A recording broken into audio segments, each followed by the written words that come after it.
So there you go.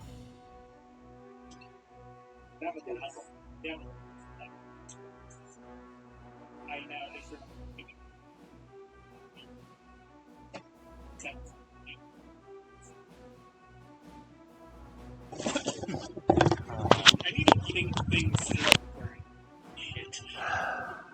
What even a game?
Oh, sure, that could help.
Okay, that's interesting.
guess Stream Elements isn't connected to Twitter anymore. I wonder it's not going out.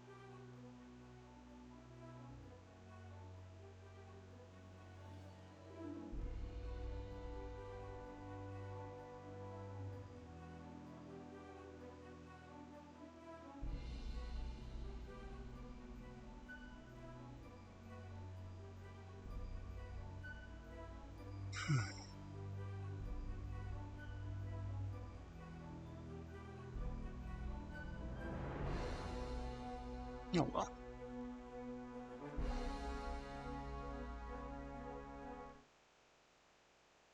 Hi everyone. Or hi anyone. Anyone, everyone.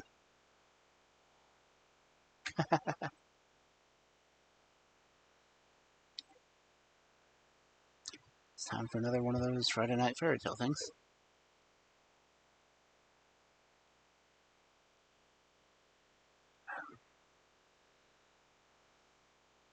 And I honestly don't know if Stream Elements even announces it anymore.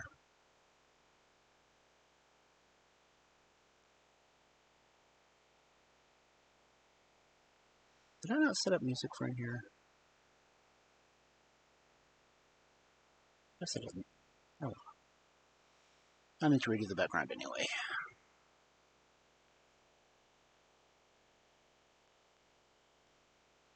But yes, tonight is the night that I read fairy tales and tend to critique them on the way there. And I need to trim one of my claws.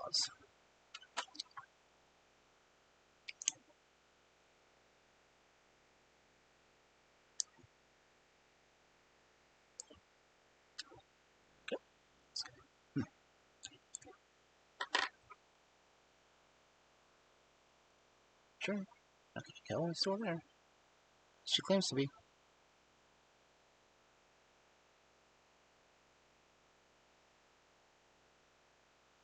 No question, does anything else work?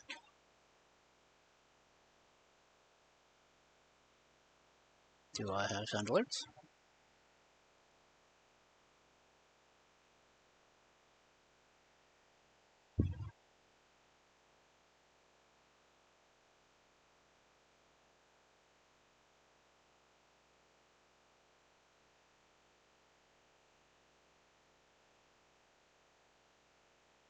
Oh, I heard it.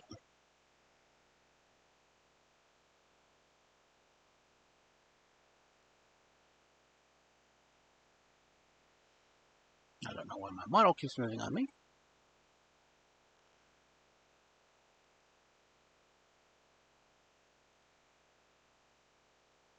Okay, but model works. Sound alerts might work.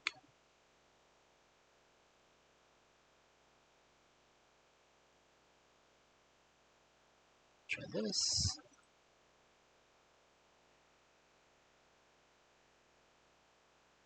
And it is not in the right place. Maybe I wasn't in the right place. I don't know.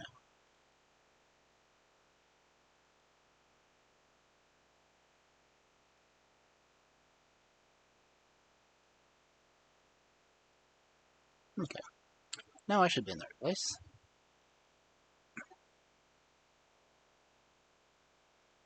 Let's see if this works.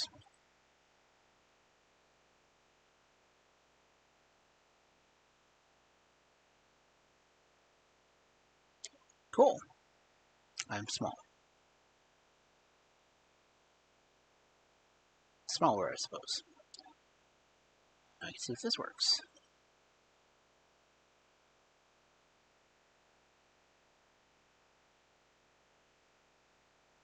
Maybe. Guess not. It is disabled for some odd reason. That is this cruel and unusual punishment. I mean, how can I be a chibi and not get ear scritches? You're freaking adorable.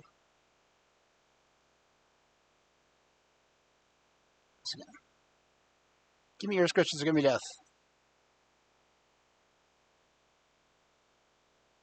Much better. not going either. Speak on the ear. Okay. But anyway.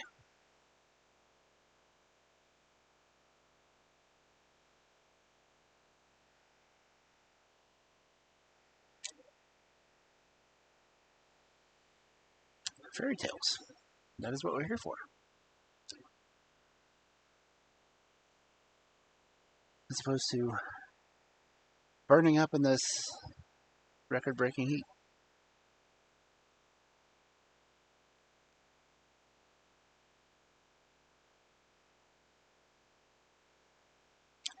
Now, try not to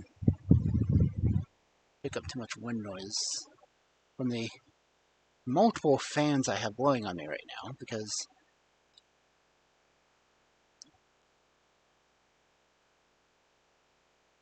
it's damn hot.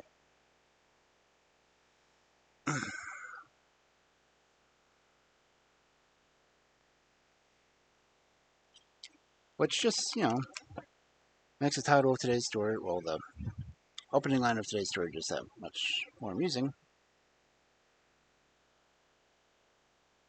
Because it's, where water is very scarce. So, let me go ahead and skip over to the library. I'm still very small. Hopefully that'll change in a minute. I have how many minutes of small? I've still got 2.5 minutes of being small, so.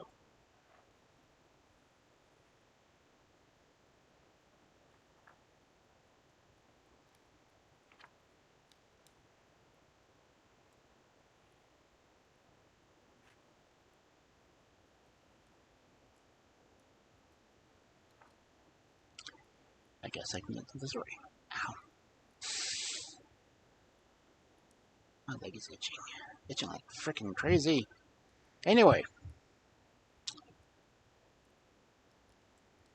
First story for tonight.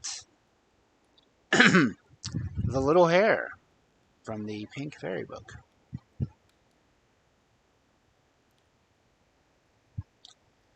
A long, long way off, in a land where water is very scarce, there lived a man and his wife and several children.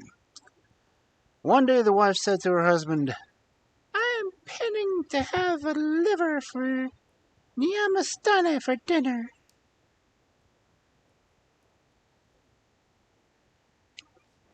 "If you love me as much as you say you do, you will go out and hunt for Nyamastane and will kill it and get its liver.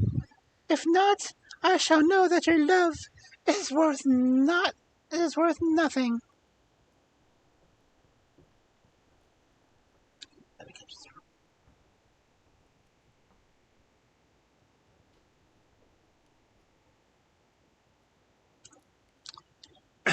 Anyway,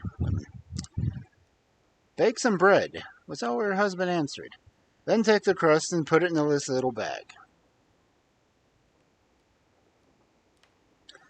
The wife did as she was told, and when she had finished, she said to her husband, "The bag is all ready and quite full." Excuse me.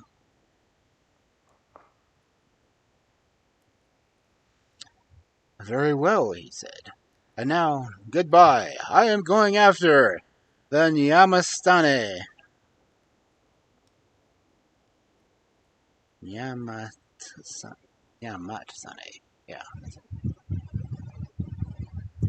But the Nyamatsane was not so easy to find as the woman had hoped. The husband walked on and on and on without ever seeing one. And every now and then he felt so hungry that he was obliged to eat one of the crusts of bread out of his bag. At last, when he was ready to drop from fatigue, he found himself on the edge of a great marsh, which bordered on one side the country of the Nyamatsanes. But There were no more Yamatsanes here or anywhere else. They had all gone on a hunting expedition, and their larder was empty, and the only person left at home was their grandmother, who was feeble. She never went out of the house. Our friend looked on this with a great piece of luck, and made haste to kill her before the others returned. Some old liver. And to take out her liver, afterwards he dressed himself in her skin as well as he could. He had scarcely done this when he heard a noise from the Nyamatsanes coming back to their grandmother, for they were very fond of her and never stayed away from her longer than they could help. They rushed clattering into their huts, exclaiming, "We smell human flesh! Some man is here!" And they began to look about for him. But they only saw their old grandmother, who answered in a trembling voice, "No, my children, no! What should any man be doing here?" The Nyamatsanes paid no attention to her and began to open all the cupboards and peep under all the beds, crying out all the while, "A man is here! A man is here!" But they could find nobody, and at length, tired out from their long day's hunting, they curled themselves up and fell asleep. The next morning they woke up quite refreshed, and made ready to start on another expedition. But as they did not feel happy about their grandmother, they said to her, "Grandmother, won't you come today and feed with us?" And they led their grandmother outside, and all of them began hungrily to eat pebbles. Our friend pretended to do the same, but in reality he slipped the stones into his pouch and swallowed the crusts of bread instead.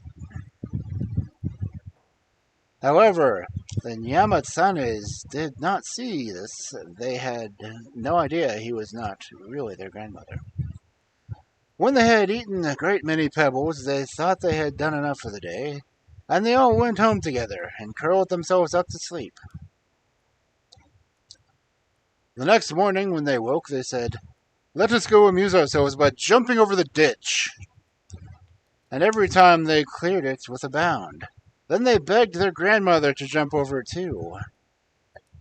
And with a tumultuous effort, she managed to spring right over the other side. After this, they had no doubt of it being their true grandmother, and went off to their hunting, leaving our friend at home in the hut. As soon as they had gone out of sight, our hero made haste to the liver from the place where he had hid it, and threw off the skin of the old Nyamasane, and ran as hard as he could, only stopping to pick up a very brilliant and polished little stone, which he put in the bag by the side of the liver. Towards the evening, the Nyamatsanes came back to the hut full of anxiety to know their grandmother had not gone out during their absence.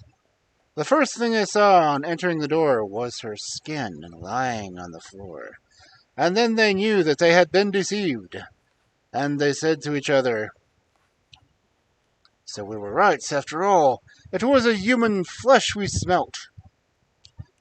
Then they stooped down to find traces of the man's footsteps, and when they had got them, they instantly set out in hot pursuit. Meanwhile, our friend had journeyed many miles and was beginning to feel quite safe and comfortable. When he happened to look around, he saw in the distance a thick cloud of dust moving rapidly. His heart stood still within him, and he said to himself, "I'm lost. It is the Nyamatsanes. They will tear me to pieces." Oh crap, I'm small. There we go.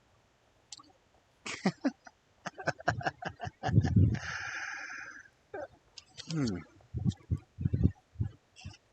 And indeed, the cloud of dust was drawing near with amazing quickness, and the Nyamatsanes almost felt as if they were ready to devour him. Then, at the last hope, the man took out the little stone he had picked up of his bag and flung it on the ground. The moment it touched the soil, it became a huge rock, whose steep sides were as smooth as glass, and on the top of it our hero hastily seated himself. It was in vain that the Nyamatsanes tried to climb up and reach him. They slid down again much faster than they had gone up, and by sunset they were quite worn out, and fell asleep at the foot of the rock. No sooner had the Nyamatsanes tumbled off to sleep, the man stole softly down and fled away as fast as his legs could carry him. But by the time his enemies were awake, he was a very long way off. They sprang quickly to their feet and began to sniff the soil around the rock in order to discover traces of his footsteps, and they galloped after him with terrific speed. The chase continued for several days and nights. Several times the Nyamatsanes almost reached him, and each time he was saved by his little pebble. Between his fright and his hurry, he was almost dead of exhaustion when he reached his own village, where the Nyamatsanes could not follow him, because their enemies, the dogs, which swarmed over the roads. So they returned home.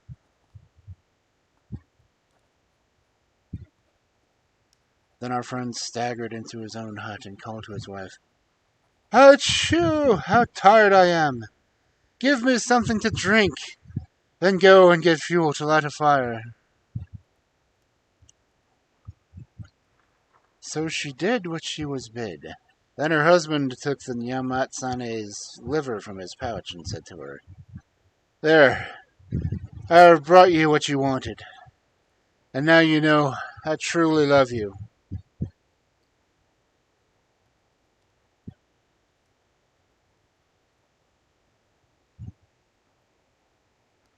And the wife answered, "Oh, it is well.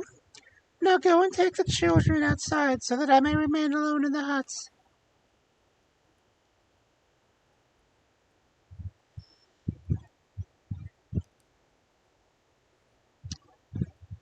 And as she spoke, she lifted down an old stone pot and put the liver to cook.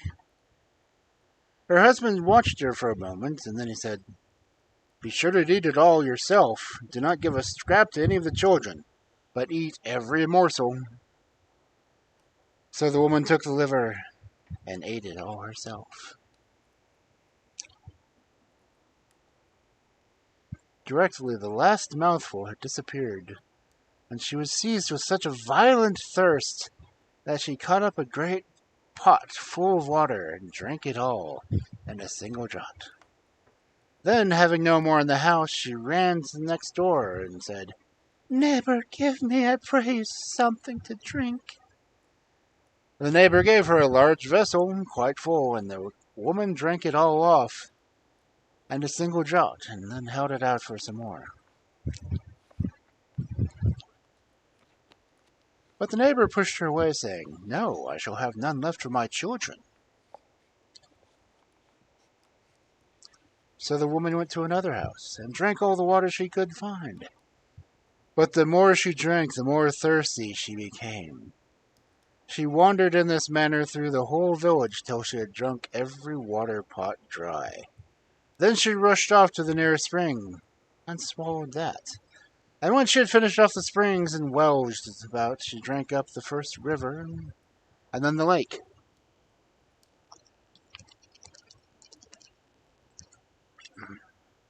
Making me thirsty. By this time she had drunk so much that she could not rise from the ground. In the evening, when it was time for the animals to have their drink before going to bed, they found the lake quite dry. and they had to make up their minds to be thirsty still while water flowed again and streams were full. Even then, for some time, the lake was very dirty, and the lion, as king of the beasts, commanded that no one should drink till it was quite clear again.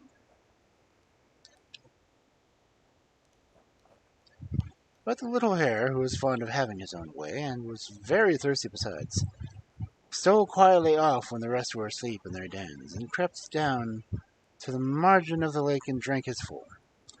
Then he smeared dirty water all over the rabbit's face and paws, so that it might look as if it were he who were disobeying the lion's orders.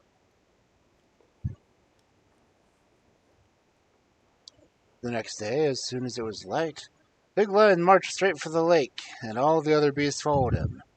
It saw at once that the water had been troubled again, and was very angry. "Who has been drinking my water?" said he. And the little hare gave a jump, and pointing to the rabbit, he answered, "Look there, it must be he. Why, there's mud all over his face and paws." The rabbit, frightened out of his wits, tried to deny the fact, exclaiming, "No, indeed, I never did."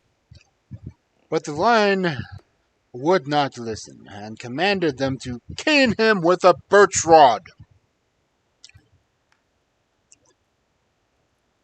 Damn.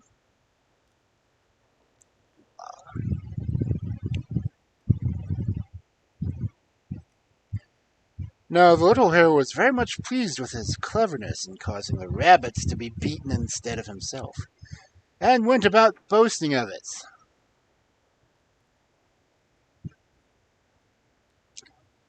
At last, one of the other animals overheard him and called out, Little Hare, what is it that you are saying?"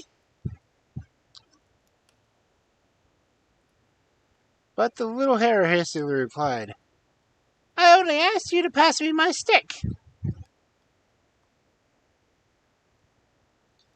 An hour or two later, thinking that no one was near him, he said to himself again, "It was really I who drank up the water, but I made them think it was the rabbit." But one of the beasts, whose ears were longer than the rest, caught the words, and went to tell Big Lion about it. "Do you hear what the little hare is saying?"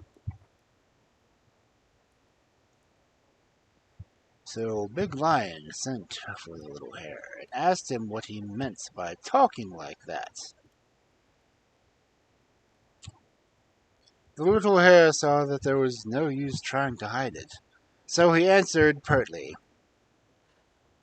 "It was I who drank the water, but I made them think it was the rabbit." Then he turned and ran as fast as he could, with all the other beasts pursuing after him. They were almost up to him when he dashed into a very narrow cleft in the rock, much too small for them to follow. But in his hurry he had left one of his long ears sticking out, which they managed to seize. But pull as hard as they might, they could not drag him out of the hole, and at last they gave it up and left him, with his ear very much torn and scratched. When the last tail was out of sight, the little hare crept cautiously out, and the first person he met was the rabbit.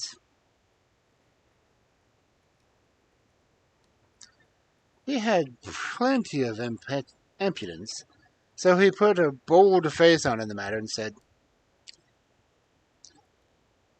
"Well, my good rabbit, you see I have had a beating as well as you."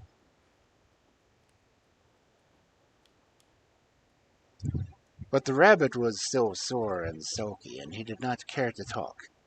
So he answered coldly, "You treated me very badly. It was really you who drank that water, and you accused me of having done it." "Oh, my good rabbit, never mind that. I got such a wonderful secret to tell you. Do you know what it is to do to escape death? No, I don't. Well, we must begin by digging a hole. So they dug a hole, and the little hare said, next thing to do is make a fire in the hole. So they set forth to collect wood and lit quite a large fire. When it was burning brightly, the little hare said to the rabbit, Rabbit, my friend, throw me into the fire, and when you hear my fur crackling and I call, Itchy, itchy, then be quick and pull me out.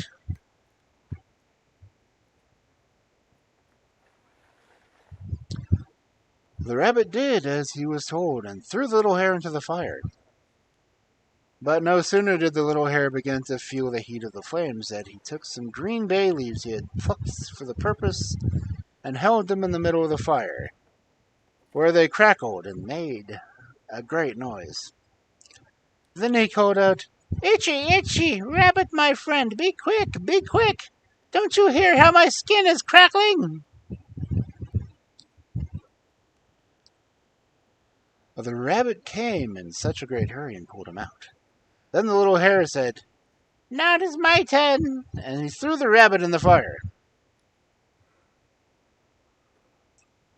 The moment the rabbit felt the flames, he cried out, Itchy, itchy, I'm burning, pull me out, quick, my friend! But the little hare only laughed because he's an asshole. No, no, you must stay in there. It is your own fault. Why were you such a fool to let yourself be thrown in? Don't you know that fire burns? And in a very few minutes, nothing was left of the rabbit but a few bones.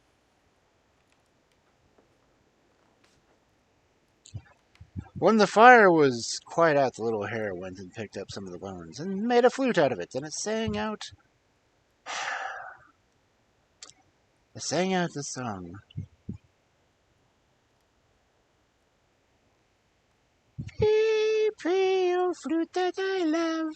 Pee, pee, rabbits are but little boys.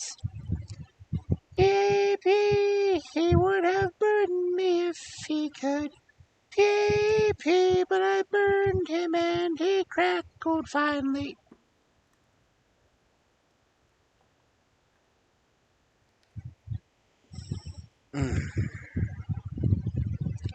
When he got tired of going through the world singing this, the little hare went back to his friends and entered the service of the big lion. One day he said to his master, Grandfather, shall I show you a splendid way to kill game?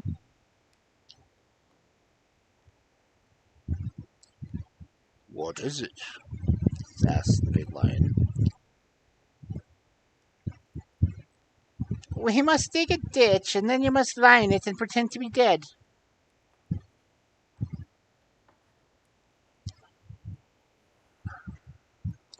Big Lion did as he was told. And when he had lain down, the little hare got up on the wall and blew a trumpet and shouted, Peep, peep, all you animals come and see. Big Lion is dead and now rest will be.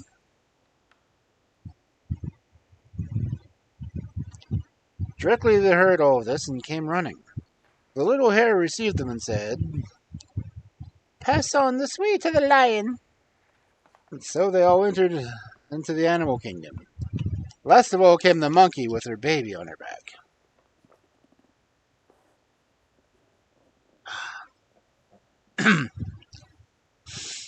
She approached the ditch and took a blade of grass and tickled Big Lion's nose. And his nostrils moved in spite of his efforts to keep them still. Then Monkey cried, Come, my baby, come back, climb on my back and let us go. What sort of dead body is it that can still feel when it is tickled?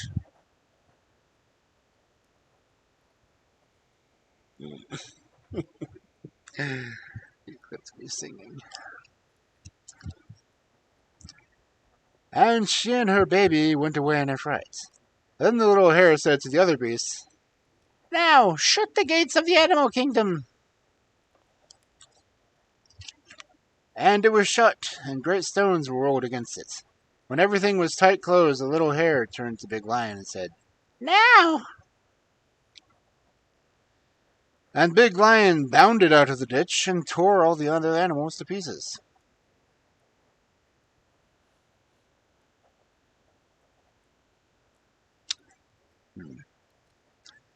But Big Lion kept all the choice bits for himself, and only gave away a few little scraps that he did not care for eating. And the little hare grew very angry and determined to have his revenge.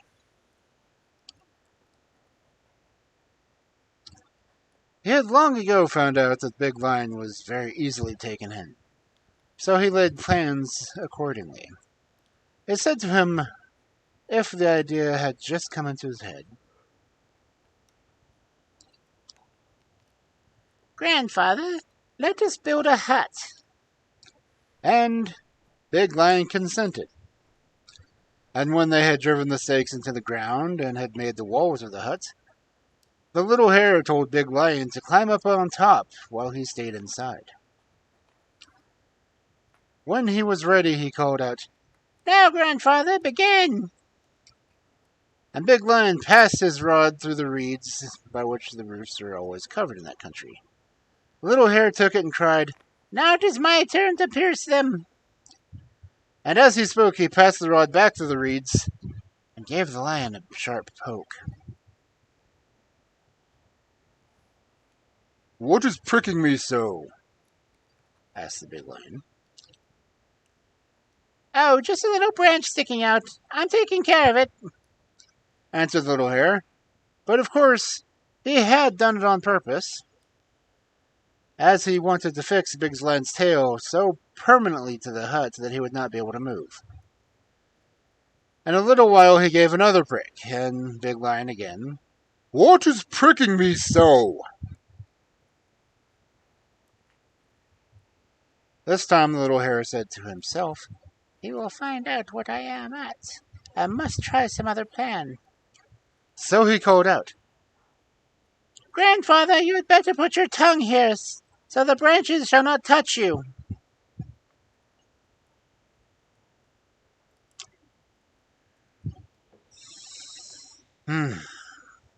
Big Lion did as he was bid, and the little hare held it tightly to the stakes of the wall.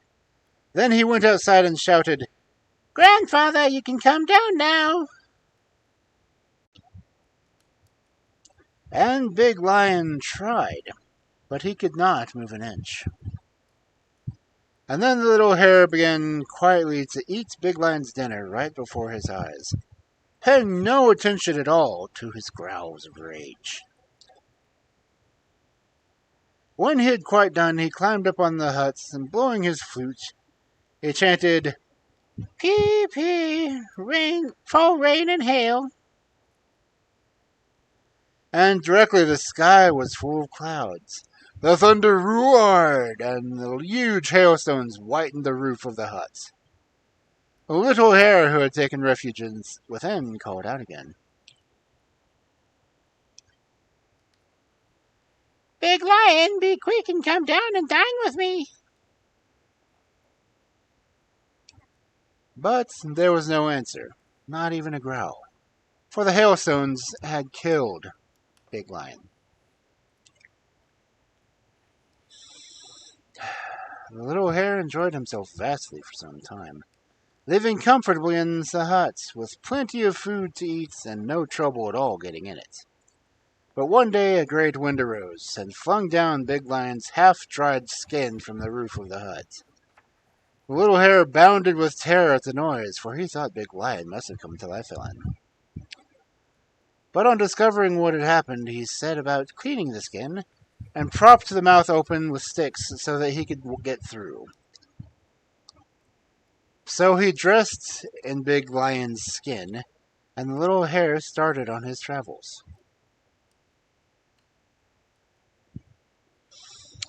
The first visit he paid was to the hyenas, who trembled at the sight of him, and whispered to each other, How shall we escape this terrible beast? Meanwhile, the little hare did not trouble himself about them, but just asked where the king of the hyenas lived, and made himself quite at home there.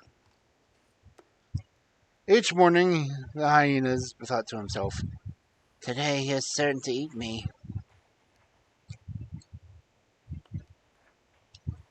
But several days went by, and they were all still alive.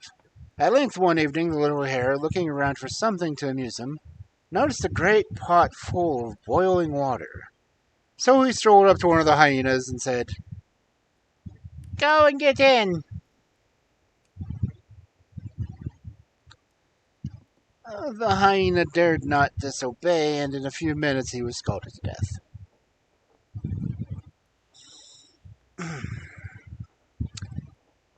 Then the little hare went around the village, saying to every hyena he met, "Go and get into the boiling water." And so that in a little while there was hardly a male left in the village. One day all the hyenas that remained alive went out very early into the fields, leaving only one little daughter at home. The little hare, thinking he was all alone, came into the enclosure and, wishing to feel what it was like to be a hare again, threw off Big Lion's skin and began to jump and dance, singing, "I am just a little hare, little hare, little hare. I am just a little hare who killed the great hyenas."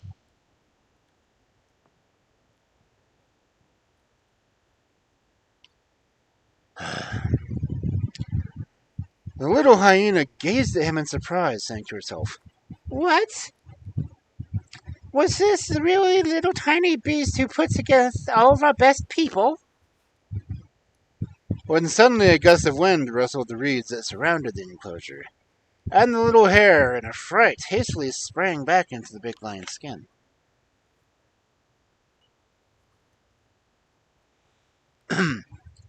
When the hyenas returned to their homes, the little hyena said to her father, "Father, our tribe has been very nearly been swept away, and all this has been the work of a tiny creature dressed in the lion's skin." The father did not know what to think, and told one of his friends, who said, "Tomorrow, we had better keep watch ourselves."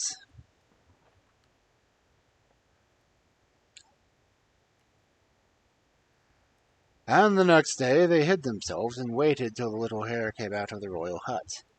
He walked around gaily towards the enclosure, threw off the big lion skin, and sang and danced as before. "I am just a little hare, little hare, the little hare. I am just a little hare who killed the great hyenas."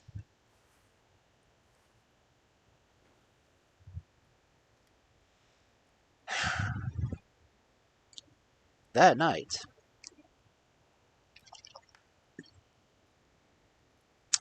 the two hyenas told all the rest, saying, "Do you know that we have allowed ourselves to be trampled on by a wretched creature with nothing of the lion about him but his skin?"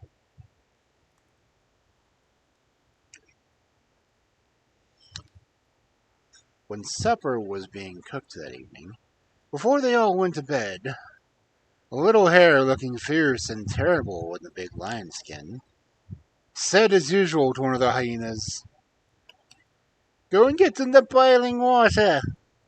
But the hyena never stirred. There was silence for a moment. Then the hyena took a stone and flung it with all its force against the lion's skin. The little hare jumped right through the mouth with a little spring and fled away like lightning, all the hyenas in full pursuit uttering great cries. As he turned the corner, the little hare cut off both his ears, so that they should not know him, and pretended to be working at the grindstone which lay there.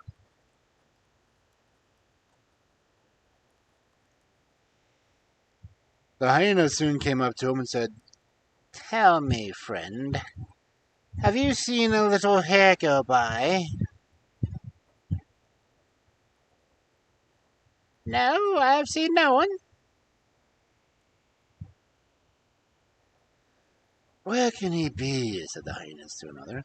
Of course, this creature is quite different, and not at all like Little Hare. When they went on their way, but finding no traces of the Little Hare, they returned sadly to their village, saying, "To think we should have allowed ourselves to be swept away by a wretched creature like that."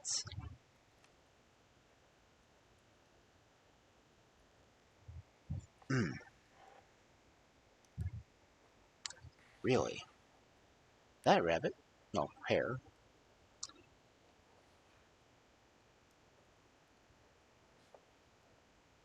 Is a jerk?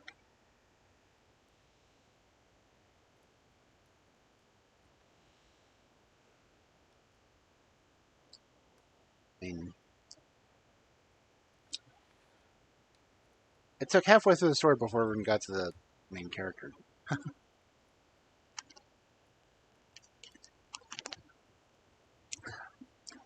And I don't know what a Nyamatsane is.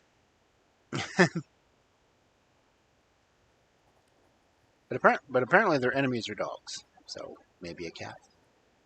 I don't know.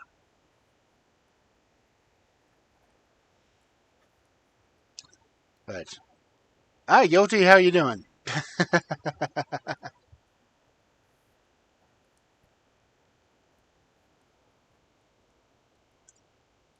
Uh, it's going to be that every time I go into another chat and they shout me out and they play clips, it's going to be me singing some song.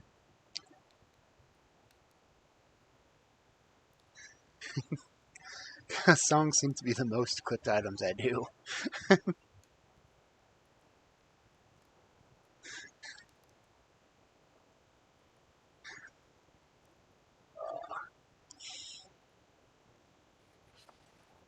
Check see if this works. So, yes, this one.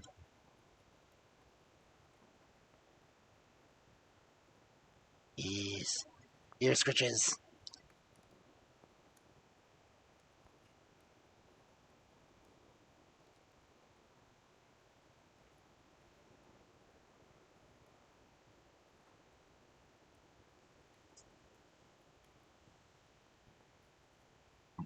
Hmm.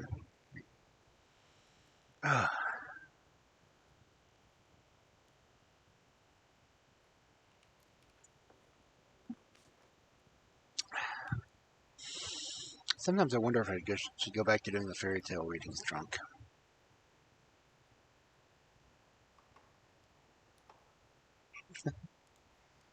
That's what I was doing when I started.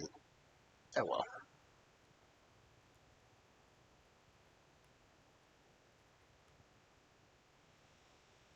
Hmm. Okay. Drink. Stretch.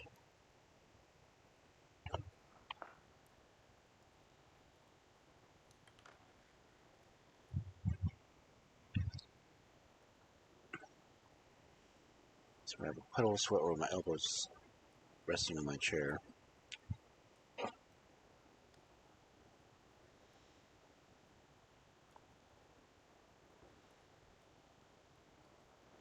Do I have? Pretty sure that's not what it's on.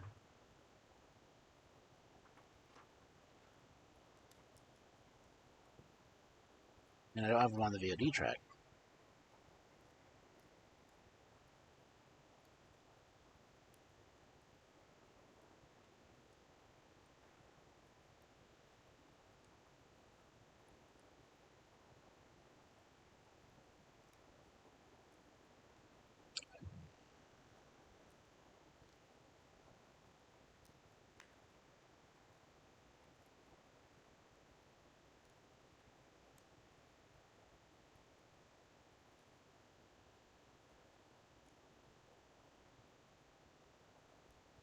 That seemed a little delayed, which I guess is a good thing since it's a jump scare.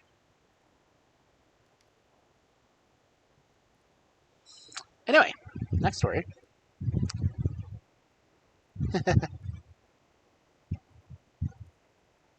Not sure if this is a title or suggestion, but Kisa the Cat.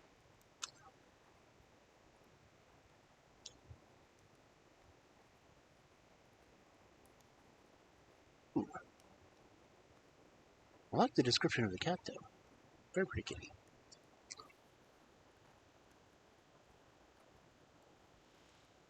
Okay.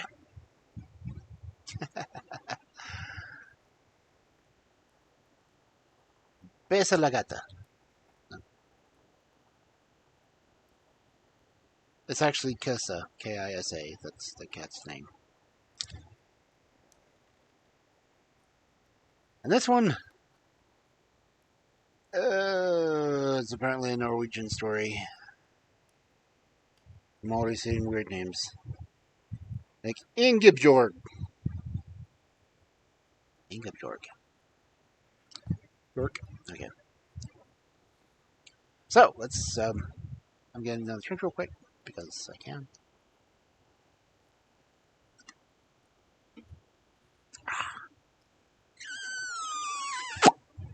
I really need a microphone. I don't know where it's... I would need a microphone and a boom because I don't have a place on my desk to put a microphone. Anyway. Kisa the Cat. From the Brown Fairy book.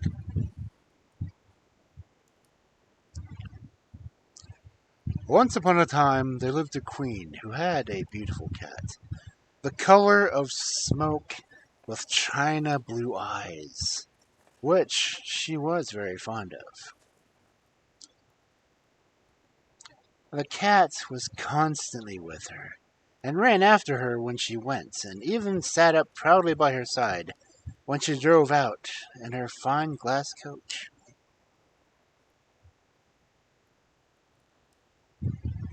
"Oh, pussy," said the queen one day, "you're happier than I am, for you have a dear kitten just like yourself, and I have nobody to play with but you." "Don't cry," answered the cat, laying her paw on her mistress's arm. "Crying never does any good. I will see what can be done."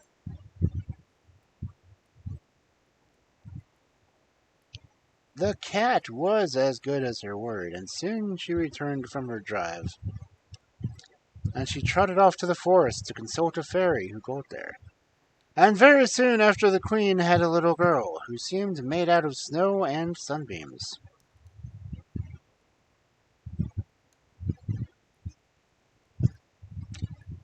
The queen was delighted, and soon the baby began to take notice of the kitten, as she jumped about the room, and would not go to sleep unless the kitten lay curled up beside her.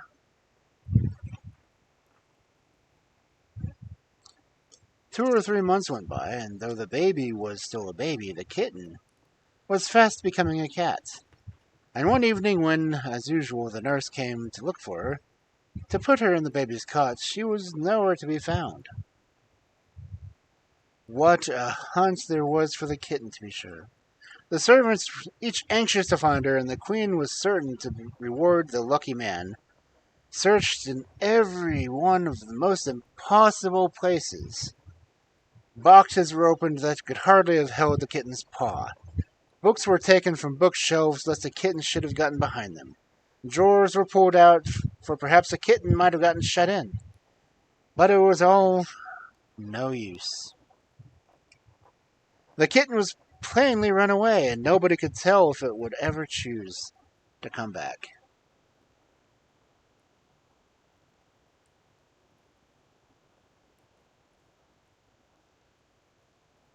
Maybe.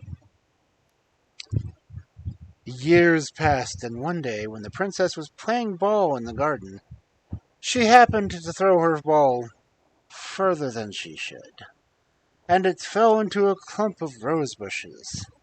The princess, of course, ran after it at once, and she was stooping down to feel if it was hidden in the long grass, when she heard a voice calling her. "Ingebjorg, Ingebjorg," it said, "have you forgotten me? I am Kisa, your sister." "I never had a sister," answered Ingeborg, who was much puzzled, for she knew nothing of what had taken place so long ago. Don't you remember how I always stepped in your cot beside you, and how you cried till I came? But girls have no memories at all. Why, I could find my way straight up to the cot this moment if I was once inside the palace. Why did you go away then? Asked the princess.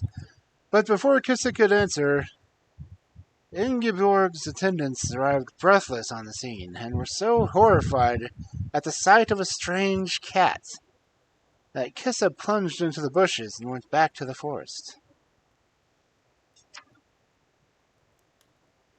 The princess was very much vexed at her ladies in waiting for frightening away her old playfellow, and told the queen who came to her room very evening to bid her good night.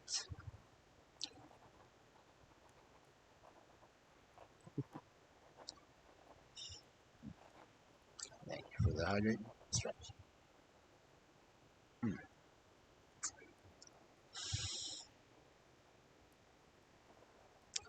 Yes, it is quite true what Kissa said, answered the queen. I should have liked to see her again. Perhaps someday she will return, and then you must bring her to me.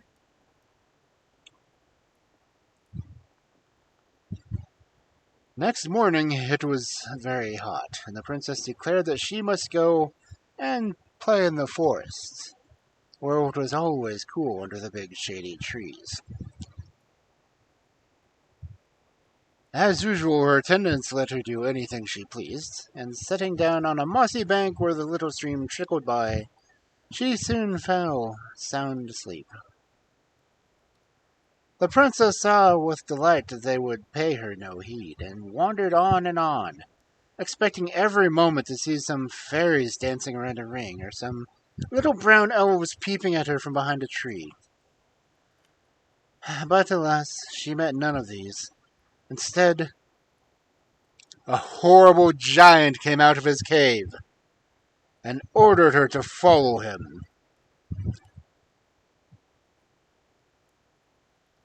The princess felt much afraid, but he was so big and ugly and began to be sorry that she had not stayed within reach of help. But as there was no use in disobeying the giant, she walked meekly behind.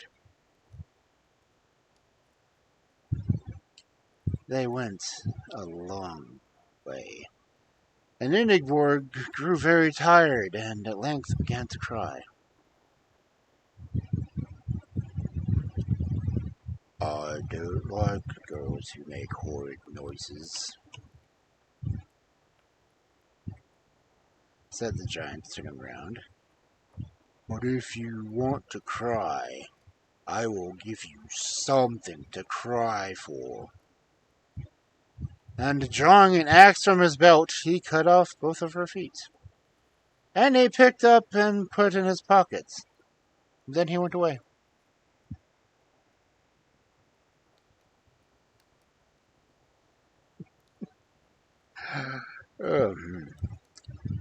Poor Ingeborg lay on the grass in terrible pain, and wondered if she should stay there till she died, as no one would know where to look for her. Yep, he cut off her feet. How long was it till she had set out in the morning? She could not tell. It seemed like years to her. Of course, but the sun was still high in the heavens when she heard the sound of wheels, and then, with a great effort, for her throat was parched with fright and pain, she gave a shout.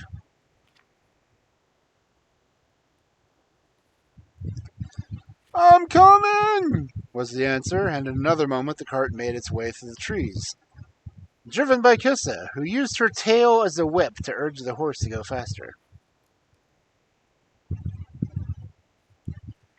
Directly Kissa saw Ingeborg lying there. She jumped quickly down and lifted the girl carefully in her two front paws, and laid her upon some soft hay, and drove back to her own little hut.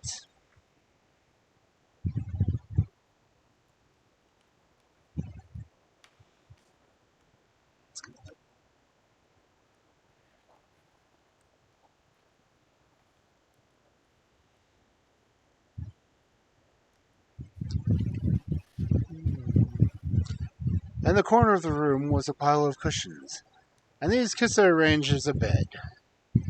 Ingebjorg, who by this time was nearly fainting from all she had gone through, greedily drank some milk, and then sank back into the cushions while Kissa fetched some dried herbs from the cupboard, soaked them in warm water, and tied them on the bleeding legs.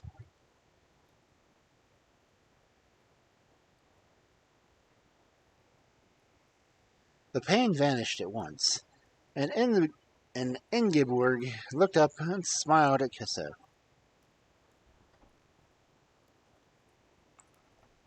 "You will go to sleep now," said the cat. "You will not mind if I leave you for a little while. I will lock the door, and no one can hurt you."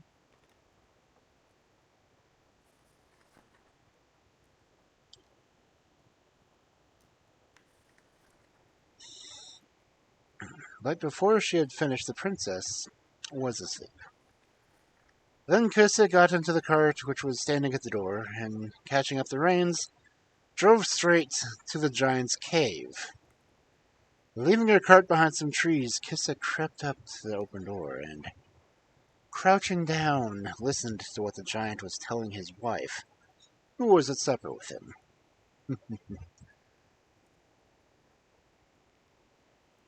"The first day I can spare, I shall go back and kill her," he said. "It would never do for people in the forest to know that a mere girl can defy me." And he and his wife were so busy calling Ingeborg all sorts of names for her bad behavior that they never noticed Kissa stealing in the dark corner and upsetting a whole bag of salt into a great pot before the fire.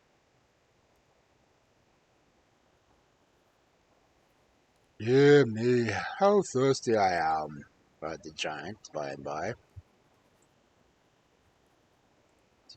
Female giant's voice. "So am I," answered his wife.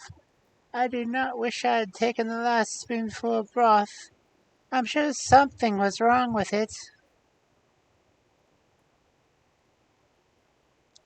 "If I don't get some water, I shall die," went the giant. And rushing out of the cave, followed by his wife, he ran down the path which led to the river. Then Kissa entered the hut, and in no time, in searching every hole till she came upon some grass, under which Ingeborg's feet were hidden, and putting them in her cart, drove back again to her own hut. Ingeborg was thankful to see her, for she had lain too frightened to sleep, trembling at every noise. "Oh, is it you?" she cried joyfully as Kissa turned the key. And the cat came in, holding up the two neat little feet in their silver slippers. "In 2 minutes they shall be as tight as they ever were," said Kissa. And taking some strings of the magic grass which the giant had carelessly heaped on them, she bound the feet to the legs above. "Of course you won't be able to walk for some time. You must not expect that," she continued. "But you are very good. Perhaps in about a week I shall carry you home again."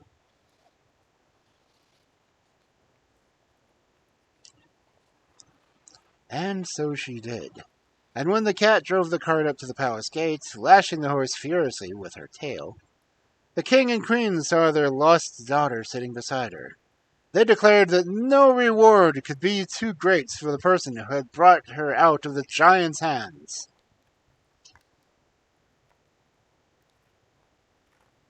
"We will talk about that by and by," said the cat, as she made her best bow and turned her horse's head.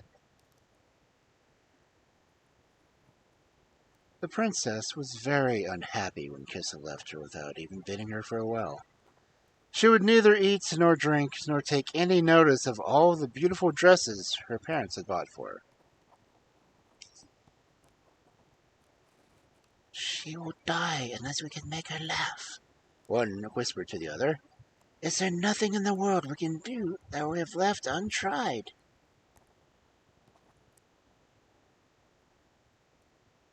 Nothing except marriage, answered the king. And he invited all the handsomest young men he could think of to the palace, and bade the princess to choose a husband from among them. Because marriage solves all problems, apparently.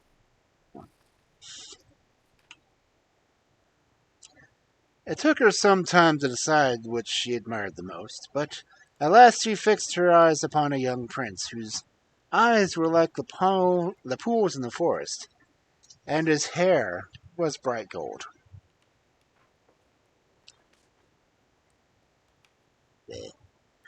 The king and queen were greatly pleased, as the young man was the son of the neighboring king, and they had given orders that a splendid feast should be got ready. When the marriage was over, Kissa suddenly stood before them, and Ingeborg rushed forward and clasped her in her arms. "I have come to claim my reward," said the cat. "Let me sleep for this night at the foot of your bed."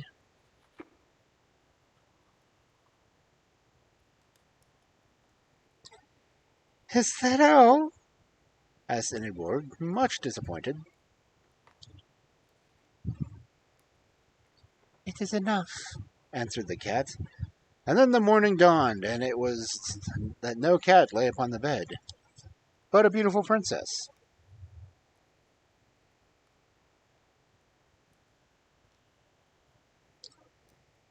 "My mother and I were both enchanted by a spiteful fairy," said she, "and we could not free ourselves till we had done some kindly deed that had never been wrought before. My mother died without ever finding a chance of doing anything new, so I took advantage of an evil act of the giants to make you as whole as ever." Then they were all more delighted than before, and the princess lived in the court until she, too, married, and went away to govern a kingdom of her own.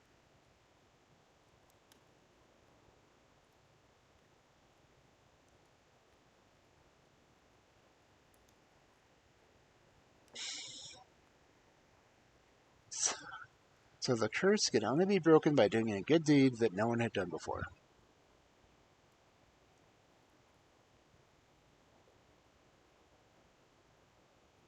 Weird.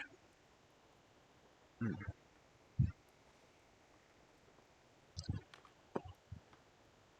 Also, hi Evie, welcome in. Hi Oni, how you doing? Yes, I think cutting someone's feet off is probably the easiest way to keep them from running away. uh,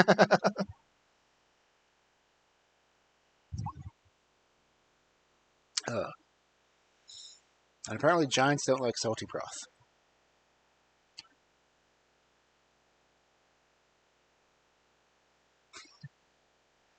Uh, the things you learn in fairy tales.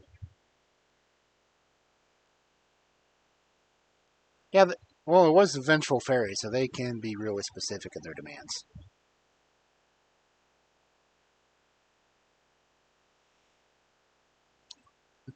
But I want you to do a good deed that no one has thought of before.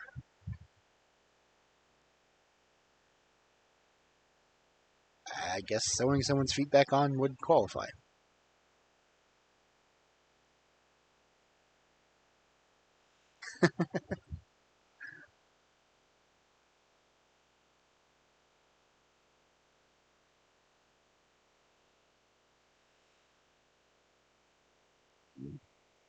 How many people would actually think to try that?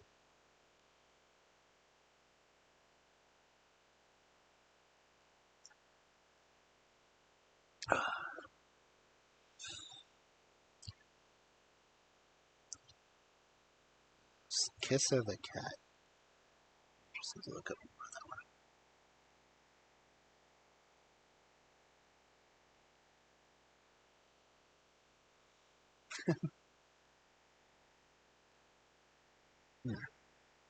That's the only one I hadn't heard of before. Someone came to me with feet in one hand. Yeah, that would be a little awkward.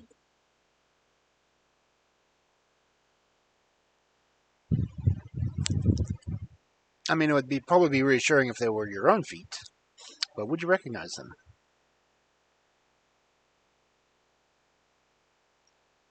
And I'm glad they were put on the right foot stump.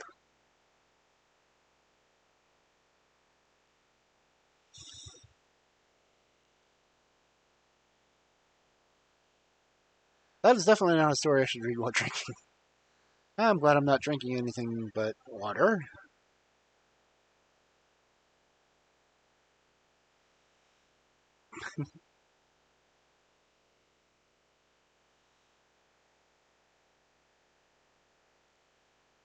That is a weird fairy tale, though.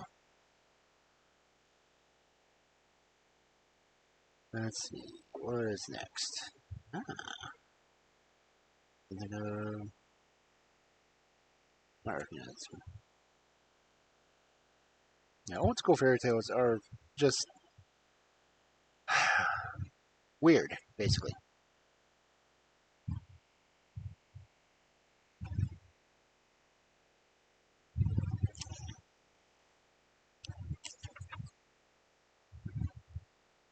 I have to get Doc in here for the one after this one.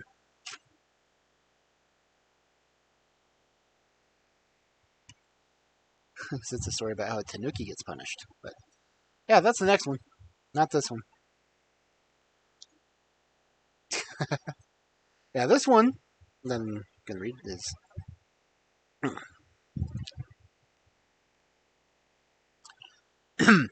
The Flower Queen's Daughter, which is found in the Yellow Fairy Book.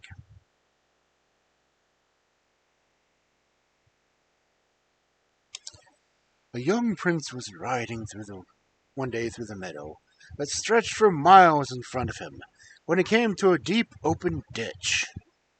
He was turning aside to avoid it when he heard a sound of someone crying in the ditch. He had dismounted from his horse and stepped along the direction that sound had come from. To his astonishment, he found an old woman who begged him to help her out of the ditch. The prince bent down and lifted her out of the living grave, and asking her at the same time how she managed to get there. "My son," answered the old woman, "I am a very poor woman, and soon after midnight I set out for the neighboring town in order to sell my eggs in the market on the following morning. But I lost my way in the dark and fell into this deep ditch, where I might have remained forever, but for your kindness."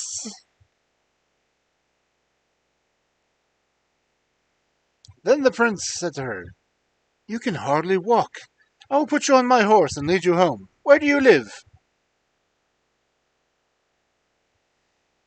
"Over there, at the ridge of the forest in the little hut you see in the distance," replied the old woman. The prince lifted her on his horse, and soon they reached the hut, where the old woman got down, and turning to the prince, said, "Just wait a moment, and I shall give you something." And she disappeared into her hut, but returned very soon, and said, "You are a mighty prince, but at the same time you have a kind heart, which deserves to be rewarded. Would you like to have the most beautiful woman in the world for your wife?"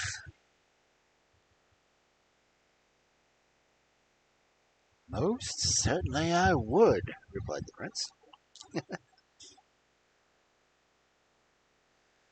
So the old woman continued, "The most beautiful woman in the world is the daughter of the Queen of Flowers, who has been captured by a dragon.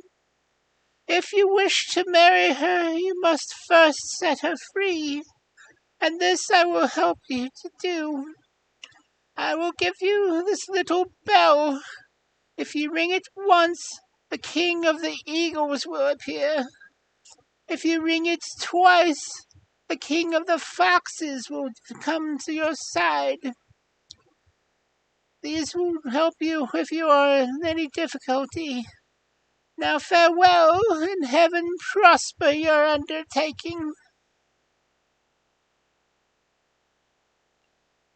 I love voices like that. She handed him the little bell, and he then disappeared into the hut, and all, as though the earth had swallowed her up.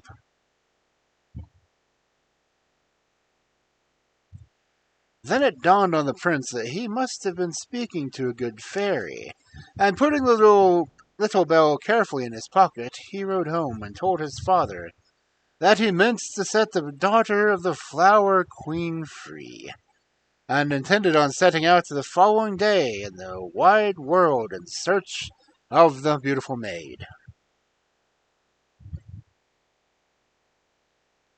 So, the next morning the prince mounted his fine horse and left his home.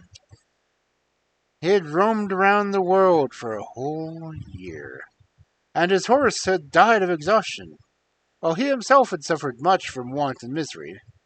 But still he had come on no trace of her that was he in search of. At last one day he came to a hut, in front of which sat a very old man. The prince asked him, "Do you not know where the dragon lives who keeps the daughter of the Flower Queen prisoner?" No, I do not. Answered the old man. But if you go straight along this road for a year, you will reach the hut where my father lives, and possibly he might be able to tell you.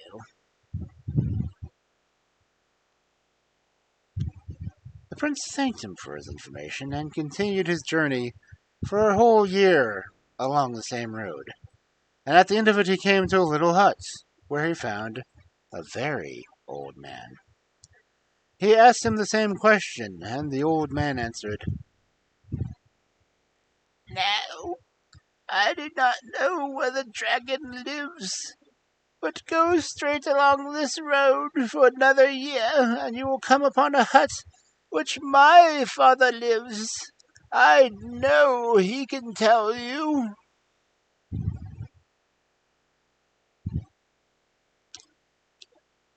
And so the prince wandered on for another year, always on the same road, and at last he reached the hut where he found the third old man.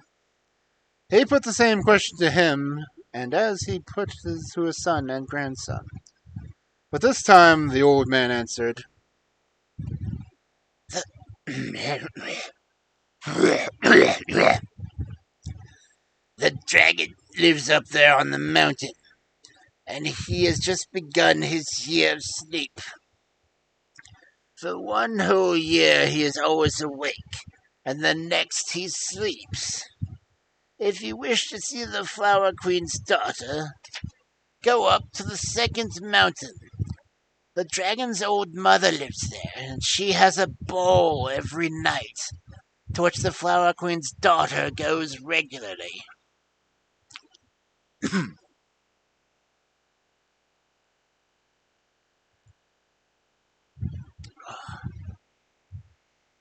So the prince went up to the second mountain, where he found a castle all made of gold, with diamond windows.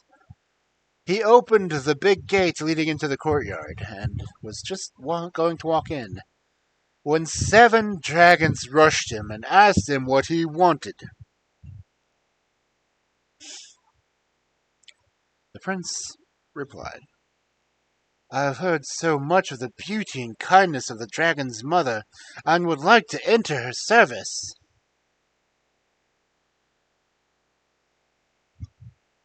This flattering speech pleased the dragons, and the eldest of them said, "Well, you may come with me, and I will take you to the mother dragon."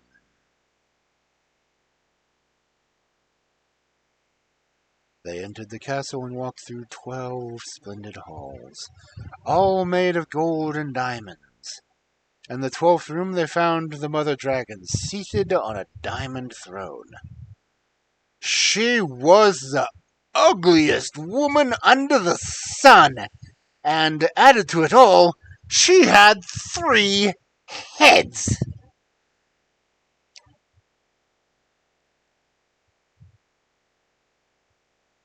Her appearance was a great shock to the prince. And so was her voice, which was like the croaking of many ravens. She asked him, "Why have you come here?"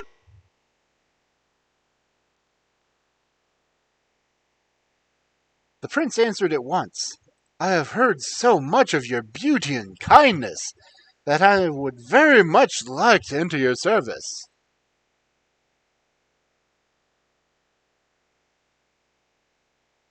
"Oh, very well," said the mother dragon. "But if you wish to enter my service, you must first lead the mare out to the meadow and look after her for 3 days. But if you don't bring her home safely every evening, I will eat you up."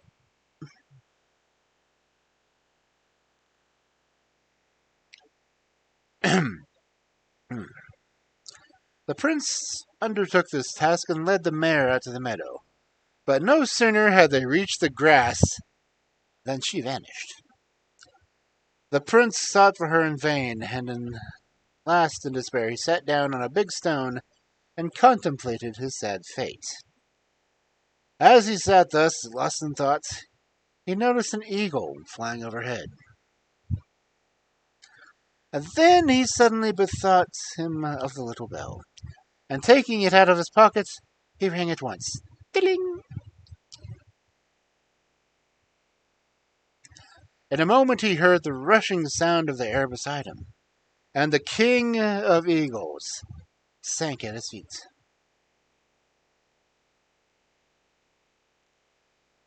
"I know what you want of me," the bird said. "You are looking for the mother dragon's mare who is galloping among the clouds. I will summon all the eagles of the air tonight and order them to catch the mare and bring her to you." And with these words, the king of the eagles flew away. Towards evening, the prince heard a mighty rushing sound in the air, and when he looked up, he saw thousands of eagles driving the mare before them. They sank at his feet on the ground and gave the mare over to him. Then the prince rode home to the old mother dragon, who was full of wonder when she saw him, and said, "You have succeeded today in looking after my mare, and as a reward, you shall come to my ball tonight." She gave him at the same time a cloak made of copper, and led him to a big room where several young he-dragons and she-dragons were dancing together. Here, too, was the Flower Queen's beautiful daughter. Her dress was woven out of the most lovely flowers in the world, and her complexion was like lilies and roses. As the prince was dancing with her, he managed to whisper in her ear, "I have come to set you free." Then the beautiful girl said to him, "If you succeed in bringing the mare back safely the 3rd day, ask the mother dragon to give you a foal of the mare as a reward."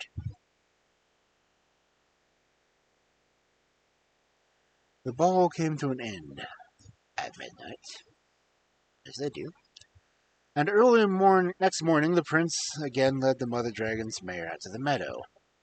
But again she vanished before his eyes, and then he took out the little bell and rang it twice. Ding, ding.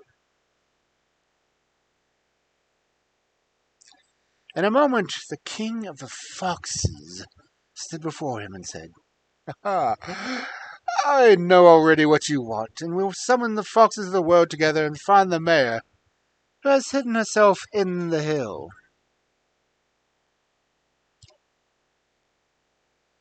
At these words, the king of foxes disappeared, and in the evening, thousands of foxes brought the mare to the prince.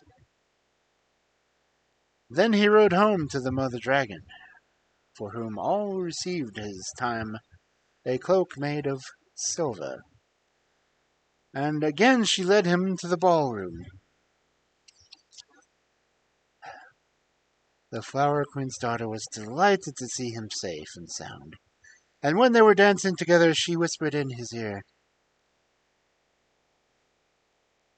"If you succeed again tomorrow, wait for me with the foal in the meadow. After the ball, we will fly away together."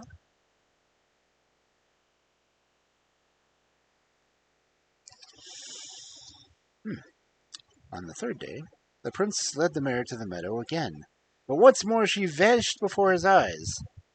Then the prince took out his little bell and rang it 3 times,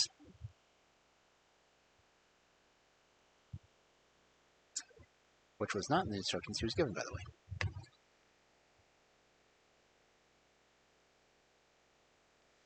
In a moment, the king of the fishes appeared and said to him, "I know what you want me to do. I will summon all the fishes of the sea together and tell them to bring back the mare who is hiding in the river."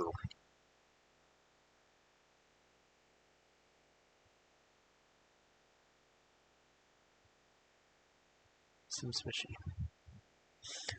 Towards evening, the mare was returned to him, and when he led her home, the mother dragon said to him, "You are a brave youth, and I will make you a body servant. But what shall I give you as a reward to begin with?" The prince begged for a foal of the mare, which the mother dragon at once gave him, and over and above, a cloak made of gold. For she had fallen in love with him because he had praised her beauty.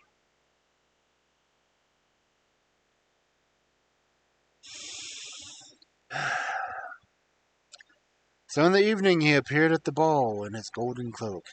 But before the entertainment was over, he slipped away and went straight to the stables, where he mounted his foal and rode out into the meadow to wait for the Flower Queen's daughter. Towards midnight, the beautiful girl appeared, and placing her in front of him on his horse, the prince and she flew like the wind till they reached the Flower Queen's dwelling. But the dragons had noticed their flight and woke their brother out of his year's sleep. He flew into a terrible rage when he heard what had happened, and determined to lay siege to the Flower Queen's palace. But the queen caused a forest of flowers as high as the sky to grow up around her dwelling, through which no one could force a way through.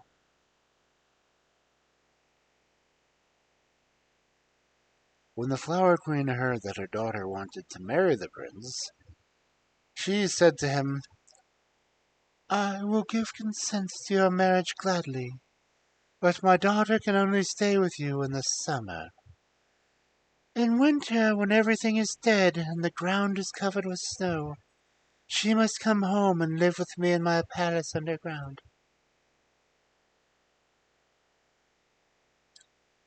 The prince consented to this and led the beautiful bride home, where the wedding was held with great pomp and magnificence. The young couple lived happily together till winter came, when the Flower Queen's daughter departed and went home to her mother. In the summer she returned to her husband, and their life of joy and happiness began again, and lasted until the approach of winter, when again the Flower Queen's daughter went back to her mother. This coming and going continued all her life long, and in spite of it all, they lived quite happily together.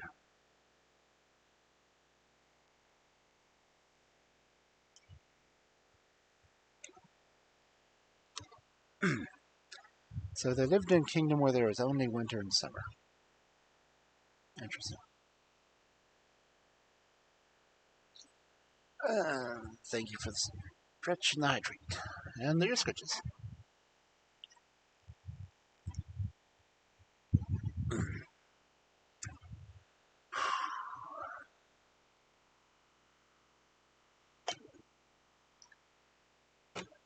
Getting these water bottles ready was one of the reasons I was late starting.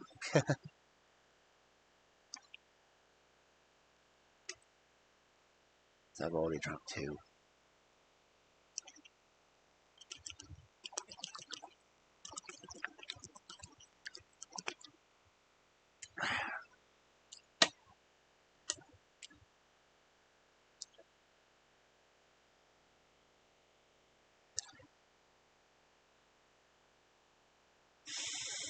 Ugh.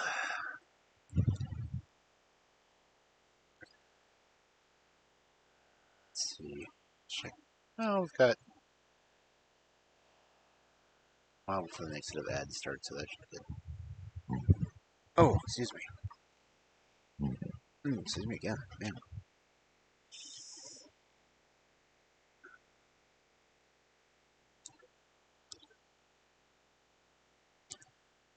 Let's see.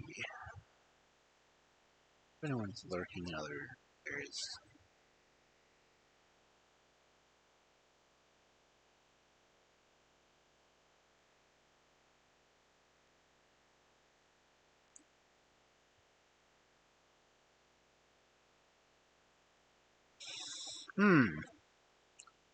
The Pixel Doctor seems to be in another chat right now.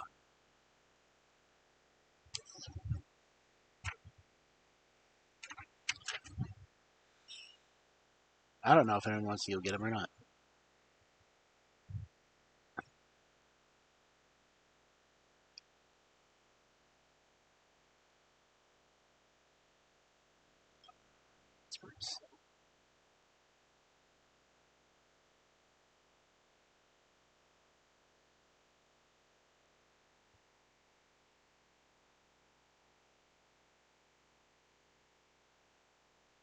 I'm going to whisper him, see if he shows up.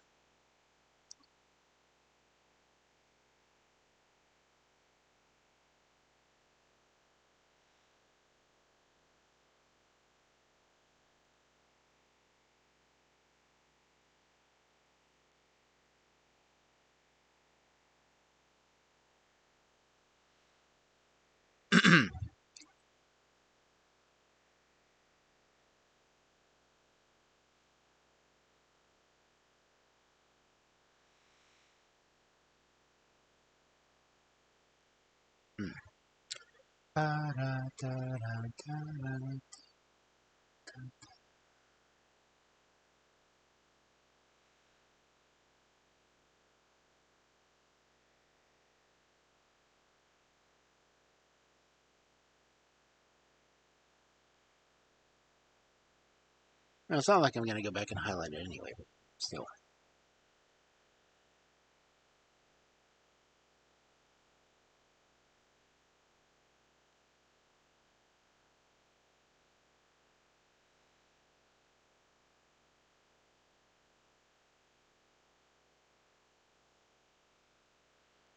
Da da da da da.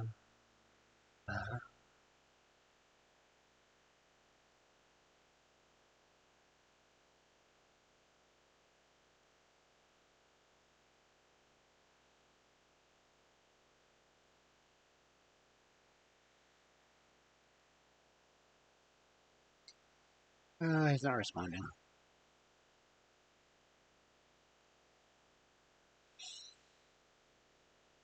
Oh well.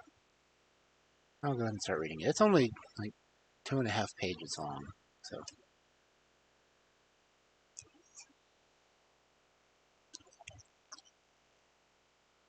I wish my model doesn't spasm when I'm drinking.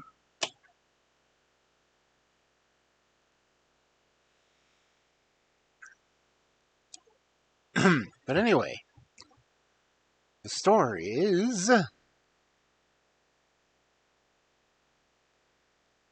how the wicked Tanuki was punished. From the Crimson Fairy Book.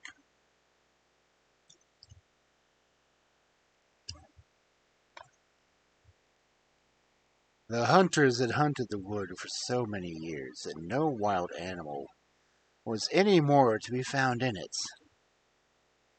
You might walk from one end to the other without ever seeing a hare, or a deer, or a boar, or hearing the cooing of the doves in their nests. If they were not dead, they had flown elsewhere.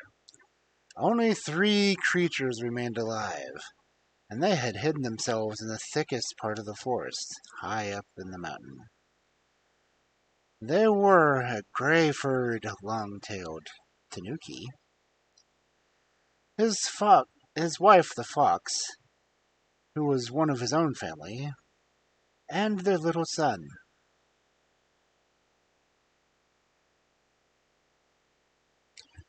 The fox and the Tanuki were very clever, prudent beasts, and they also were skilled in magic, and by this means had escaped the fate of their unfortunate friends.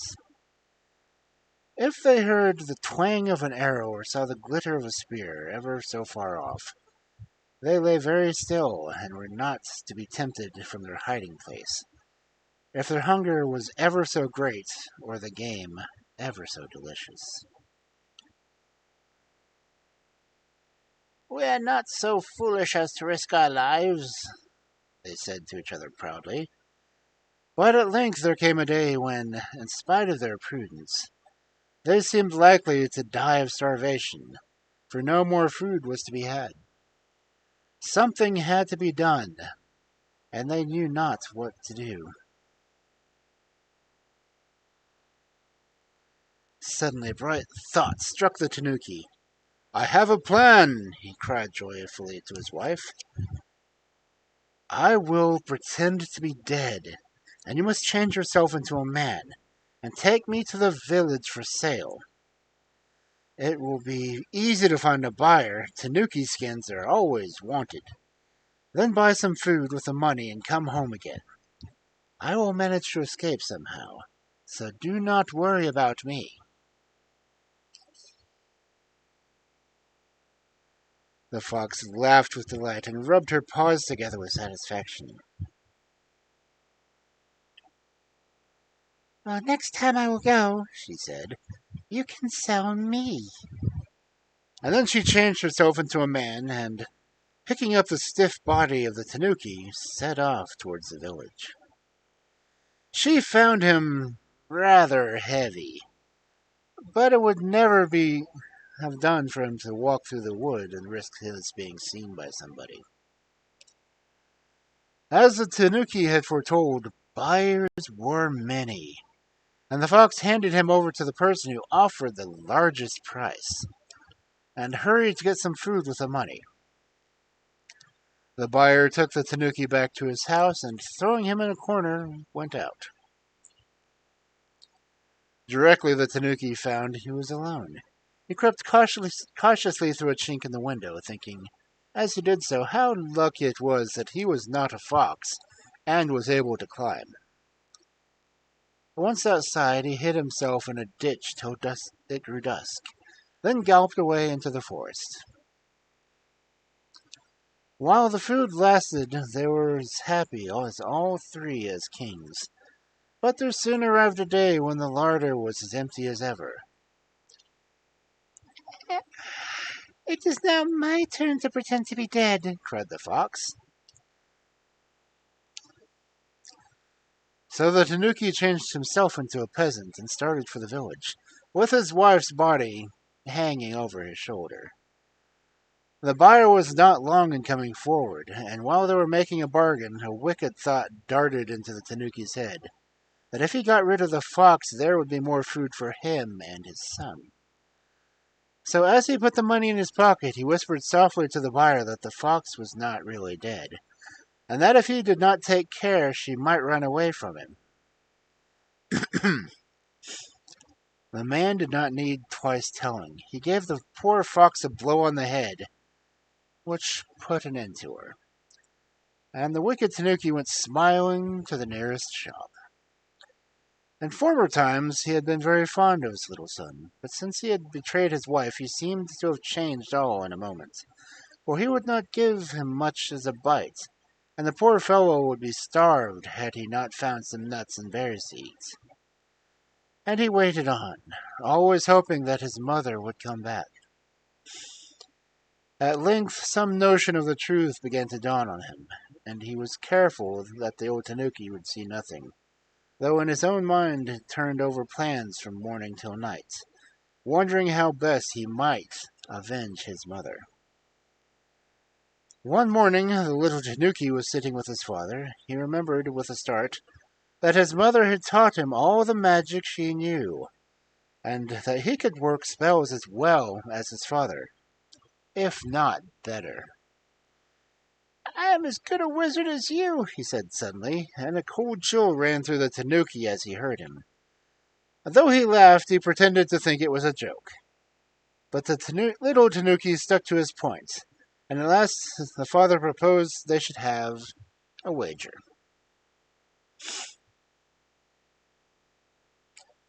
"Change yourself into any shape you like," he said, "and I will undertake to know you. I will go and wait on the bridge which leads to the river to the village, and you shall transform yourself to anything that you please. But I will know you though any disguise."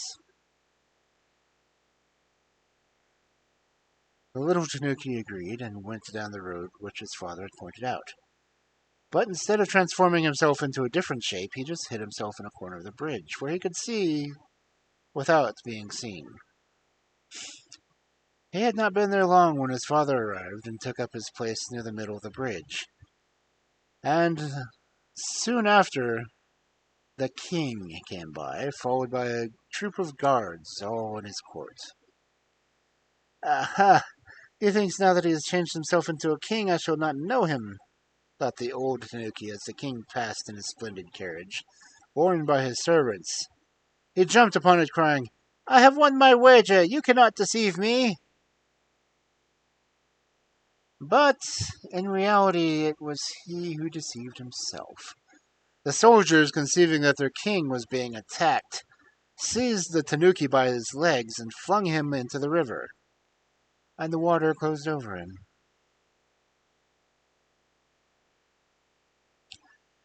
And the little Tanuki saw it all, and rejoiced that his mother's death had been avenged.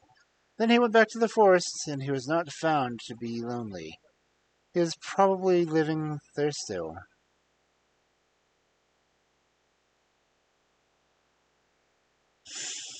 Okay. And there's a Tanuki story. Thank you for coming in, Doc. I thought you might want to hear it.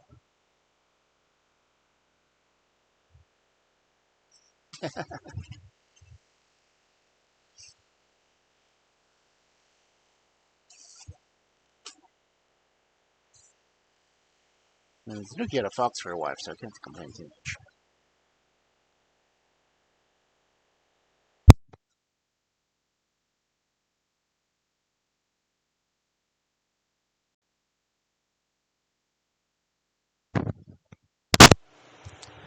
Okay, it's almost 11. Should I try to read one more story? No, it's loud.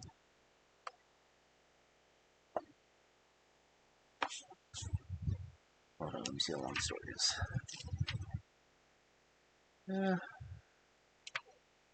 It's another yeah, 3-page story. I'll go and read it.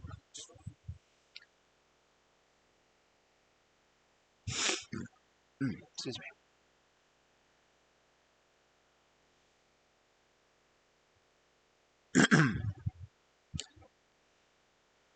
Hold on a second.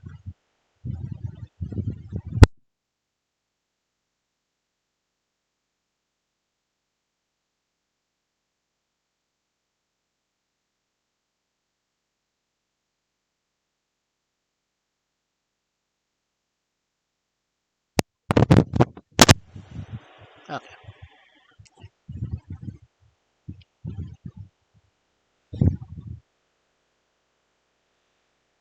So I'm going to say this is the last story for the evening because I can.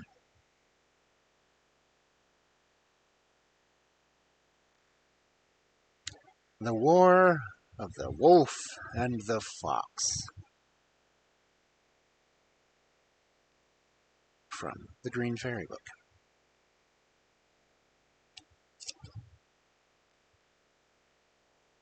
There was once upon a time a man and his wife who had an old cat and an old dog. One day the man, whose name was Simon, said to his wife, whose name was Susan, "Why should we keep our old cat any longer? She never catches any mice nowadays, and is so useless that I have made up my mind to drown her."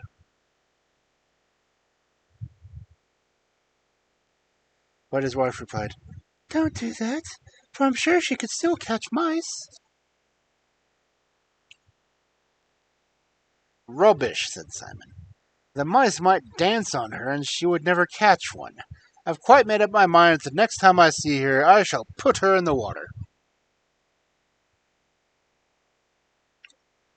Susan was very unhappy when she heard this, and so was the cat, who had been listening on the conversation from behind the stove. When Simon went off to his work, the poor cat meowed so pitifully and looked up so pathetically into Susan's face that the woman quickly opened the door and said, "Fly for your life, my poor little beast, and get well away before your master returns." The cat took her advice and ran as quickly as her poor old legs would carry her into the woods. And when Simon came home, his wife told him that the cat had vanished.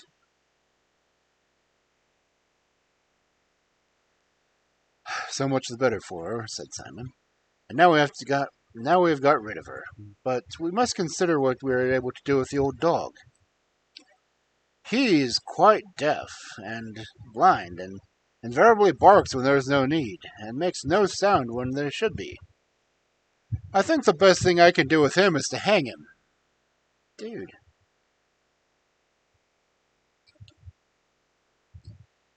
But soft-hearted Susan replied, "Please don't do so. He's surely not so useless as all that." "Don't be foolish," said her husband. "The courtyard might be full of thieves, and he'd never even discover it.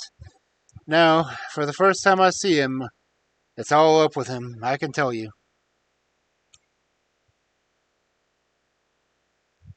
Susan was very unhappy with his words, and so was the dog, who was lying in the corner of the room and had heard everything. As soon as Simon had gone to work, he stood up and howled so touchingly that Susan quickly opened the door and said, "Fly for your life, poor beast, before your master gets home." And the dog ran into the wood with his tail between his legs. When her husband returned, his wife told him that the dog had disappeared.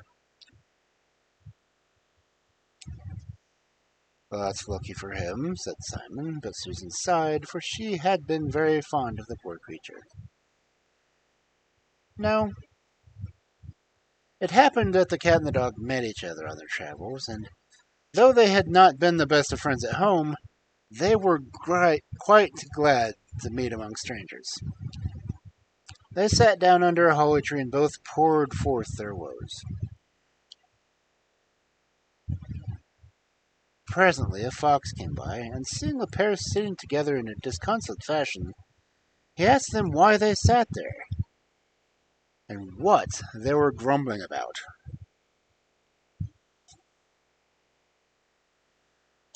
The cat replied, "I've caught many a mouse in my day, but now that I'm old and past my work, my master wants to drown me." And the dog said, "Many a night I have watched and guarded my master's house, and now that I am old and deaf, he wants to hang me." The fox answered, "That's the way of the world, but I'll help you get back in your master's favor. Only you must first help me with my own troubles." They promised to do their best, and the fox continued, "The wolf has declared war against me, and is at this moment marching to meet me in a company with the bear and the wild boar, and tomorrow there will be a fierce battle between us."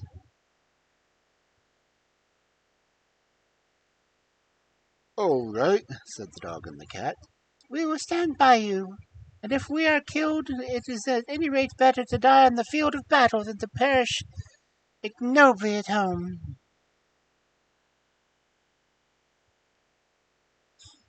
And they shook paws and concluded the bargain.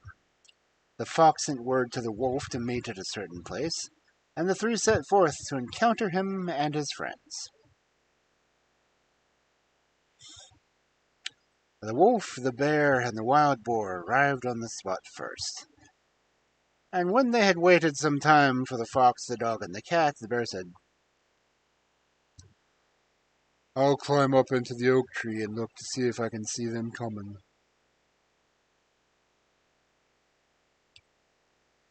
The first time he looked around, he said, "I see nothing." And the second time he looked and said, "I can still see nothing."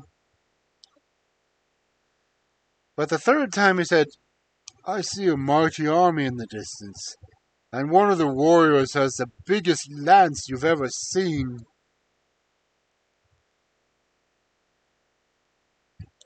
This was the cat, who was marching along with her tail erect. So they laughed and jeered, and it was so hot that the bear said, "The enemy won't come here at any rate for many hours to come. So I'll just curl myself up in the fork of the tree and have a little sleep." And the wolf lay down under the oak, and the wild boar buried himself in some straw, so that nothing was seen of him but one ear. And while they were laying there, the fox, the cat, and the dog arrived. When the cat saw the wild boar's ear, she pounced on it, thinking it was a mouse in the straw. The wild boar got up in a dreadful fright, gave one loud grunt, and disappeared into the wood. But the cat was even more startled than the boar, and, spitting in terror, she scrambled up in the fork of a tree, and as it happened, right into the bear's face. Now it was the bear's turn to be alarmed, and with a mighty growl he jumped down from the oak and fell right on top of the wolf, and killed him as dead as a stone.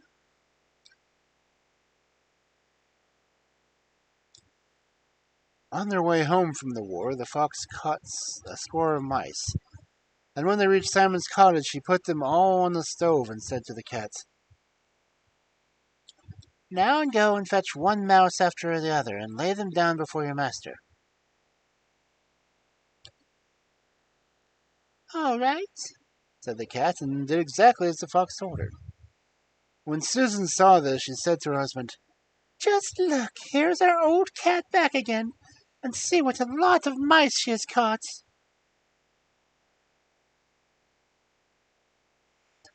"Wonders will never cease," cried Simon. "I certainly never thought the old cat would ever catch another mouse."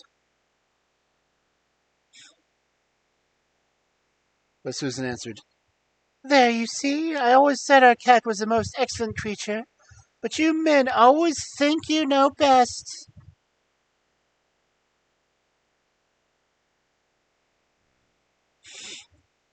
In the meantime, the fox said to the dog, "Our friend Simon was just killed a pig. But when it gets a little darker, you must go to the courtyard and bark with all your might." "All right," said the dog, and as soon as it grew dusk, he began to bark loudly. Susan, who heard him first, said to her husband, "Our dog must have come back, and for him barking lustily. Do go out and see what the matter is. Perhaps the thieves are stealing our sausages."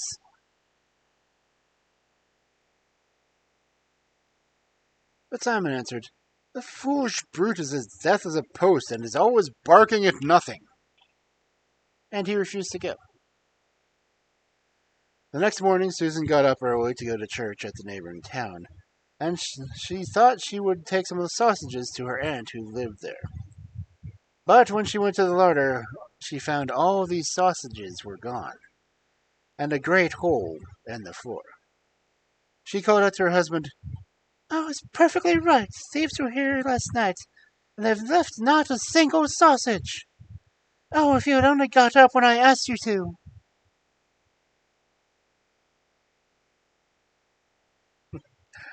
Then Simon scratched his head and said, I can't understand it all.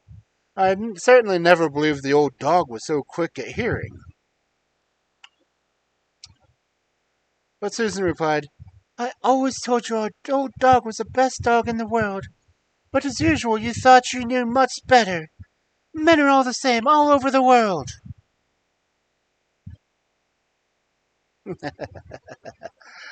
And the fox scored a point too, for he carried away all the sausages himself.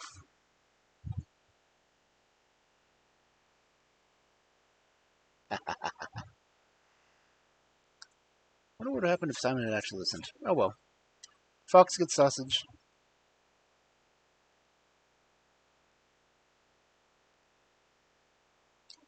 Okay.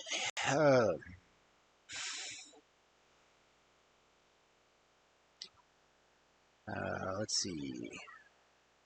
Who to raid, who to raid, who raid, raid, raid,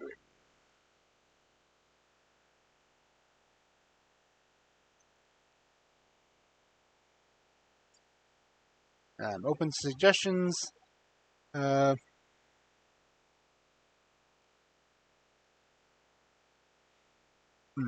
Let's see who's on.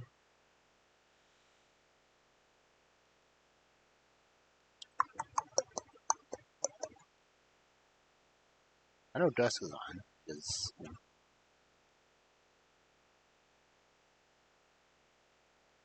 see. Page is on. Oh,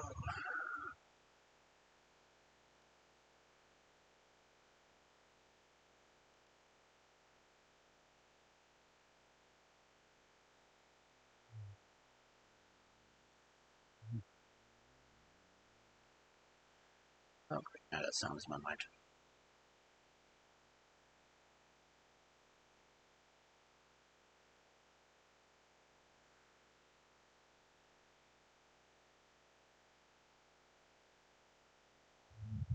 I don't know. What's Talbot doing? I've been reading him for a while. Just check in on him.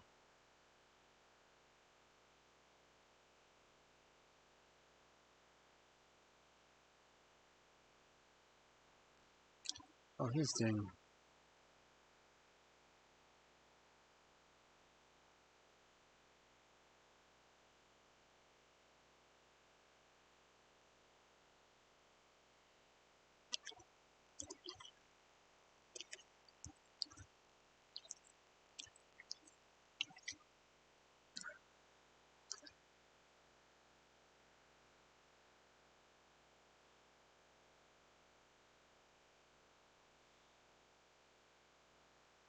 Yep, he's ending, so I can't rate him.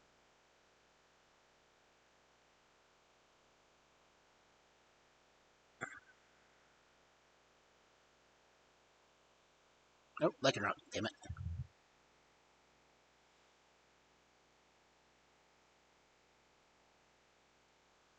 Oh, it's best ball for Lycanroc.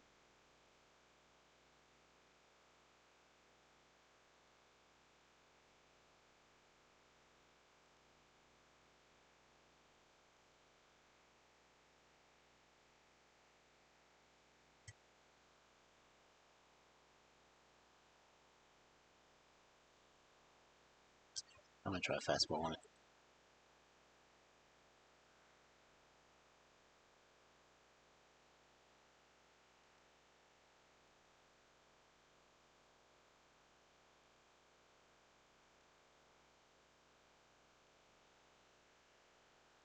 Yeah, I got it. Nice.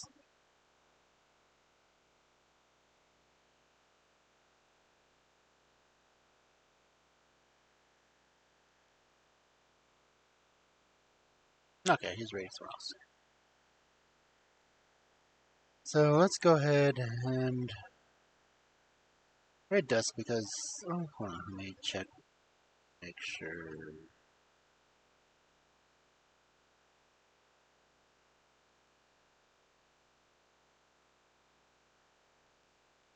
Yeah, let's Red Dusk.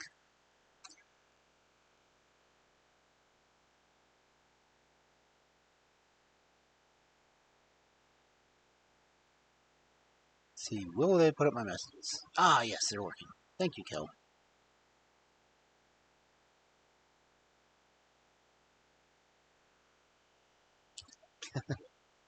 And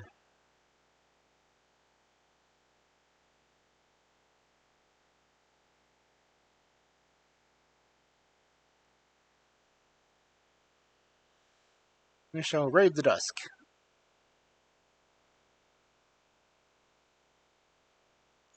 And of course, ads started as soon as I started the raid, so damn it.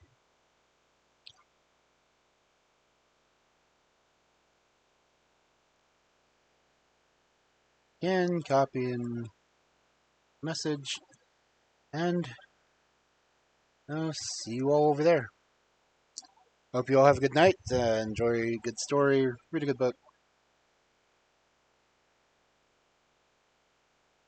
And I'll see you over in Dusks. Later, all.